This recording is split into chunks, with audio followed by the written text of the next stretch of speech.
ఇంతకుముందు కాలంలో ఏం చేసేవాళ్ళంటే, ఇప్పటికి కూడా ఇంట్లో పెద్దవాళ్ళు ఉంటే, ఇప్పుడే ఎందుకమ్మా 2 నెలలు నీళ్ళకెళ్ళు, మూడో నెలకెళ్తే సరిపోతుందిలే.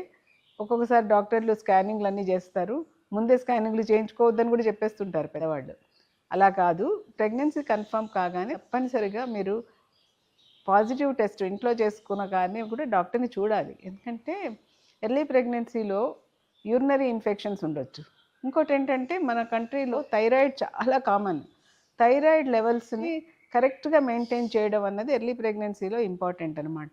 ఎందుకంటే థైరాయిడ్ బేబీ పెరుగుదల మీద, బేబీ బ్రెయిన్ డెవలప్మెంట్ వీటన్నిటికీ కూడా మందు నుంచి అవసరమే. అందుకని మనకు థైరాయిడ్ లోపం ఉన్నప్పుడు ఈ మధ్య కాలంలో ఏంటంటే కొంచెం వేరియేషన్స్ ఉన్నా కూడా థైరాయిడ్ లెవెల్స్లో వాటిని కరెక్ట్ చేస్తున్నాం. అందుకని ఎర్లీ ప్రెగ్నెన్సీలో మనము urine test, thyroid test, blood group ఇలాంటివన్నిటిని కూడా చూసుకోవాలి. కొంతమంది నెగిటివ్ గ్రూప్ వాళ్ళు ఉంటారు, నెగిటివ్ గ్రూపు, పాజిటివ్ గ్రూపు, అలానే హిమోగ్లోబిన్లో వేరియేషన్స్ ఉంటాయి, ఇన్ఫెక్షన్స్, రూబెల్లా ఇలాంటివి. ఈ టెస్ట్లన్నీ కూడా ముందు చేసుకోవాలి. లాంటివి కూడా ఎర్లీ ప్రెగ్నెన్సీలోనే ఉంటాయి.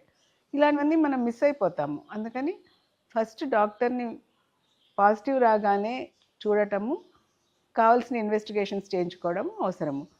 ఇంకా ఏంటంటే 6-7 వారాల మధ్య టైంలో తప్పనిసరిగా స్కానింగ్ చేయించుకోవాలి. ఎందుకంటే ప్రెగ్నెన్సీ ఎక్కడుందో చూడడం కూడా ఇంపార్టెంట్. ఒక్కోసారి గర్భసంచిలో కాకుండా ఎక్టోపిక్ ప్రెగ్నెన్సీ అంటే ట్యూబ్ మిగతా వేరే ప్లేసుల్లో రావచ్చు, అది కూడా మనం చూడాలన్నమాట.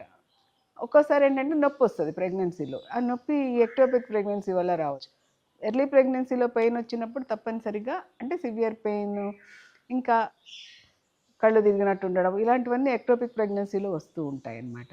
వేరే ఏమైనా మెడికల్ ప్రాబ్లమ్స్ ఉన్నా, ఎక్సెసివ్ వామిటింగ్స్, లూజ్ మోషన్స్ ఇట్లాంటివి ఏదున్నా కూడా తప్పనిసరిగా కన్సల్ట్ చేయాలి.